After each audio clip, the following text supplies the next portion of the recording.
Selamat datang di Titik Ilustrasi. Temukan dunia kreatif penuh warna di sini.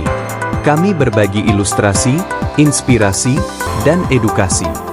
Jangan lupa tekan tombol subscribe dan aktifkan lonceng notifikasi, supaya kamu nggak ketinggalan konten terbaru dari kami. Titik Ilustrasi, tempat kreativitas dimulai. Dua dunia Ustadz Hasan. Ustadz Hasan dikenal sebagai panutan di kampung kecil itu. Setiap subuh, suaranya yang merdu memimpin doa di masjid, dan setiap malam, ia menyampaikan pengajian penuh hikmah. Semua orang menghormatinya, bahkan anak-anak kecil sering berlarian untuk mencium tangannya. Namun, tak ada yang tahu bahwa di balik jubah putih dan sorban yang ia kenakan, ada rahasia gelap yang perlahan-lahan menggerogoti hidupnya. Rahasia itu adalah kecanduan judi online. Awalnya, Hasan hanya mencoba-coba. Saat ia melihat iklan di media sosial tentang kesempatan memenangkan uang jutaan rupiah dengan mudah, ia merasa tertarik. Dalam benaknya, ia berpikir bahwa uang tersebut bisa digunakan untuk memperbaiki masjid atau membantu fakir miskin di kampung. Ia membujuk dirinya sendiri bahwa ini bukanlah dosa, karena tujuannya mulia. Namun, niat baik itu berubah menjadi kebiasaan buruk. Hasan mulai menyisihkan sebagian kecil uang pribadinya untuk bermain judi online. Ketika ia menang untuk pertama kali, ia merasa seperti ditarik lebih dalam. Kemenangan kecil itu memberinya harapan yang salah. Tapi, seperti kebanyakan cerita tentang judi, keberuntungan tidak berlangsung lama. Ustadz Hasan mulai kehilangan uangnya sedikit demi sedikit. Namun, ia tetap bermain, berharap keberuntungan akan berpihak lagi. Lama-kelamaan, ia tak hanya menggunakan uang pribadi, tapi juga mengambil dari kas masjid yang diamanahkan padanya. Suatu malam, Hasan duduk di ruang tamunya yang remang-remang, matanya terpaku pada layar ponsel. Detak jantungnya berpacu saat ia memasang taruhan terakhirnya dengan sisa uang dari kas masjid. Hanya sekali lagi, bisiknya, penuh harap. Namun, begitu tombol kirim ditekan, keberuntungan kembali tak berpihak. Uangnya lenyap dalam sekejap. Keringat dingin mengalir di dahinya. Ia merasa seperti terjebak dalam labirin gelap tanpa jalan keluar. Hasan mengusap wajahnya dengan tangan gemetar. "Apa yang sudah aku lakukan?" gumamnya pelan. Keesokan harinya, suasana masjid tampak seperti biasa. Namun, Hasan mulai merasa tertekan setiap kali melihat wajah-wajah jamaah yang begitu mempercayainya. Ia berusaha bersikap biasa, namun rasa bersalah mulai menggerogoti pikirannya. Masalah bertambah parah saat bendahara masjid, Pak Yusuf, mulai mencurigai ada yang tidak beres. "Ustadz, uang pembangunan masjid kita kok seperti berkurang lebih cepat dari biasanya? Padahal pemasukan dari jamaah tetap stabil."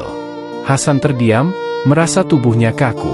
Ia mencoba mengalihkan pembicaraan, tapi Pak Yusuf terus mendesaknya dengan pertanyaan. "Mungkin kita perlu memeriksa ulang pembukuannya." "Ya, Ustadz," katanya sambil menatap Hasan dengan sorot mata penuh tanya. Hasan merasa seakan dinding masjid mulai menutupinya. Ia tahu bahwa waktunya semakin sedikit sebelum rahasianya terbongkar. Namun, bukannya berhenti, ia justru meminjam uang dari seorang lintah darat demi menutupi lubang besar dalam keuangan masjid. Ia berpikir, jika ia menang besar kali ini, semua akan selesai. Namun, malam itu, seperti sebelumnya, keberuntungan tak pernah berpihak. Kini ia tak hanya berhutang pada lintah darat, tetapi juga menghadapi ancaman kehilangan kepercayaan dari jamaah yang selama ini menghormatinya. Malam itu, Hasan duduk termenung di sudut kamarnya. Pikiran-pikirannya bercampur aduk antara rasa takut, penyesalan, dan ketidakberdayaan. Suara azan subuh berkumandang, tapi untuk pertama kalinya, ia merasa enggan pergi ke masjid. Tubuhnya terasa berat, seperti dibebani oleh dosa yang ia sembunyikan. Namun, ia sadar, absen dari masjid hanya akan menimbulkan kecurigaan. Dengan sisa keberanian yang ada, Hasan memaksakan diri berwudu dan berjalan menuju masjid. Di sana, ia memimpin salat dengan suara yang sedikit gemetar, berusaha menyembunyikan kegelisahannya. Setelah salat, Pak Yusuf menghampirinya lagi. Kali ini, nada bicaranya lebih serius. "Ustadz, saya sudah memeriksa ulang pembukuan tadi malam. Ada selisih besar yang tidak bisa dijelaskan. Saya pikir, kita perlu rapat dengan pengurus masjid segera. Hasan hanya bisa mengangguk pelan. Baik, Pak Yusuf. Kita jadwalkan secepatnya, jawabnya, berusaha terdengar tenang. Tapi dalam hatinya, ia tahu waktunya untuk bersembunyi semakin habis. Ketika rapat pengurus masjid digelar keesokan harinya, Hasan datang dengan hati yang penuh ketakutan. Semua mata tertuju padanya ketika Pak Yusuf memaparkan laporan keuangan. Ada selisih hampir 15 juta rupiah dalam kas masjid.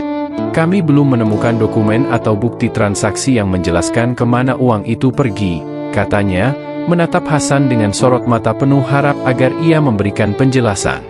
Hasan terdiam, meremas-remas tangannya di bawah meja. Ia merasa seperti tercekik oleh rasa malu dan bersalah. Tapi sebelum ia sempat berkata apapun, seorang jamaah tiba-tiba menyela.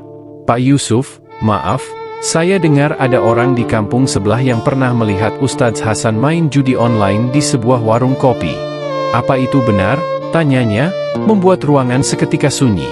Semua mata beralih ke Hasan, menunggu jawabannya. Hasan merasa tubuhnya seakan membeku.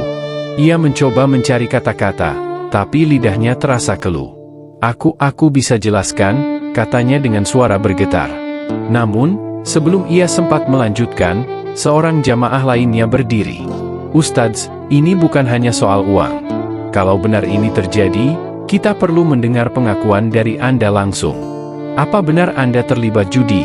Hasan menundukkan kepala, dan untuk pertama kalinya, air matanya menetes di depan jamaahnya. Iya, semua itu benar, katanya pelan, suaranya hampir tak terdengar. Ruangan itu langsung gaduh. Beberapa jamaah terkejut, sementara yang lain hanya bisa menggelengkan kepala. Pak Yusuf, yang biasanya sabar, tampak kecewa. Ia menatap Hasan dengan mata berkaca-kaca. Ustadz, bagaimana ini bisa terjadi? Kami semua mengandalkan Anda. Uang itu adalah amanah untuk masjid. Apa yang telah Anda lakukan? Tanyanya dengan suara bergetar. Hasan hanya bisa menunduk, tak mampu menatap siapapun. Saya terjebak, jawabnya. Awalnya hanya ingin membantu masjid, tapi saya kalah. Saya pikir bisa menutupnya kembali, tapi semuanya semakin buruk. Seorang jamaah berdiri dengan nada marah. Judi itu haram, Ustadz. Anda sendiri yang mengajarkan kami tentang itu di mimbar. Bagaimana Anda bisa melakukan hal seperti ini? Hasan mencoba menenangkan kerumunan, tetapi suasana semakin memanas. Beberapa pengurus masjid meminta agar ia segera mundur dari jabatannya sebagai imam masjid. Hasan hanya bisa mengangguk pasrah. Saya akan bertanggung jawab, katanya dengan suara lemah. Saya akan mengganti uang itu, meski harus berhutang. Tolong beri saya waktu. Namun, masalah tidak berhenti di sana. Malam harinya, lintah darat yang meminjamkan uang kepada Hasan datang ke rumahnya, ditemani dua pria berperawakan kasar. Mereka mengetuk pintu dengan keras, dan ketika Hasan membuka, mereka langsung masuk tanpa permisi. Hasan, sudah lewat seminggu, dan kau belum melunasi utangmu. Kami tidak punya waktu untuk menunggu lagi, kata si lintah darat dengan nada mengancam. Hasan mencoba menjelaskan bahwa ia belum punya uang, tetapi pria itu tak mau mendengar alasan. Kalau kau tidak bisa bayar besok, kami akan ambil sesuatu dari rumahmu sebagai ganti rugi. Paham? Setelah mereka pergi, Hasan duduk di lantai rumahnya yang gelap. Ia merasa terjebak dalam lubang yang ia gali sendiri. Kehormatannya hancur, hutangnya menumpuk, dan ia kehilangan kepercayaan dari jamaahnya. Namun, di tengah keterpurukannya, Hasan mendengar suara adzan dari masjid. Suara itu mengingatkannya pada tujuan awal hidupnya, untuk menjadi orang yang membawa kebaikan.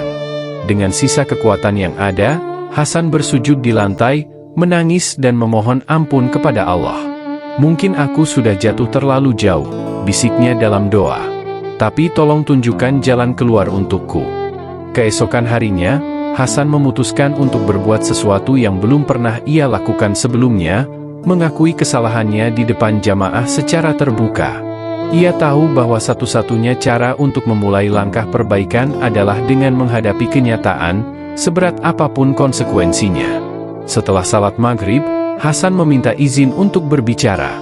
Jamaah berkumpul dengan ekspresi beragam, ada yang kecewa, ada yang penasaran, dan ada yang tampak masih menghormatinya meskipun terluka.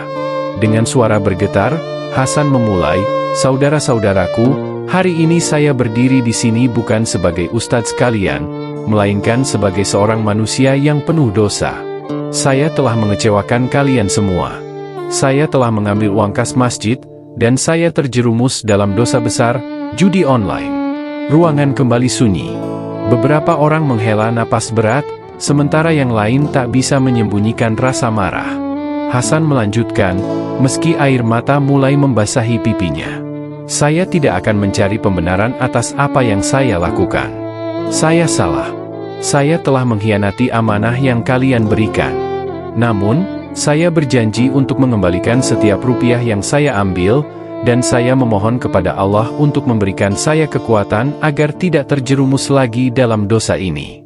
Seorang jamaah tua, Pak Mahmud, berdiri. Suaranya tenang, tetapi tegas. "Ustadz, pengakuan ini memang berat, dan kami menghargainya. Tapi dosa ini tidak hanya pada kami, melainkan juga kepada Allah. Apa rencana Anda untuk menebus semuanya?" Hasan mengangguk. "Saya sudah memutuskan untuk mundur dari semua jabatan di masjid ini. Saya akan bekerja keras untuk mengganti uang yang hilang.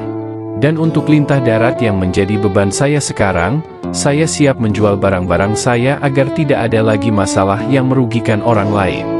Pengakuan Hasan malam itu mengguncang hati banyak jamaah. Sebagian tetap marah, tetapi ada pula yang mulai melihat kesungguhannya untuk berubah. Setelah itu, Hasan menjalani hari-hari yang berat. Ia menjual beberapa barang berharga, termasuk sepeda motor dan sebagian tanah warisannya. Ia bekerja serabutan, menjadi buruh bangunan dan sopir ojek, demi melunasi hutang kepada lintah darat sekaligus mengembalikan uang masjid. Namun, perjalanan itu tidak mudah. Reputasinya di kampung tetap hancur, dan banyak orang yang menjauhinya. Tapi ada beberapa jamaah yang mulai mendekat kembali, termasuk Pak Mahmud yang sering memberikan nasihat. "Allah selalu membuka pintu taubat, Nak Hasan," kata Pak Mahmud suatu hari. "Yang penting, kau terus berjuang. Jangan menyerah, meski dunia seakan tak berpihak padamu." Setahun kemudian, Hasan akhirnya berhasil melunasi seluruh utang dan mengganti uang kas masjid. Meski hidupnya tak lagi sama, ia menemukan ketenangan baru dalam hidup sederhana. Ia tak lagi menjadi ustadz, tetapi ia tetap hadir di masjid sebagai jamaah biasa, belajar dari para ulama yang lebih bijaksana. Dan di tengah perjalanan itu, Hasan belajar satu hal penting: dosa bisa menghancurkan, tapi taubat dan usaha sungguh-sungguh untuk berubah bisa membangun kembali kehidupan.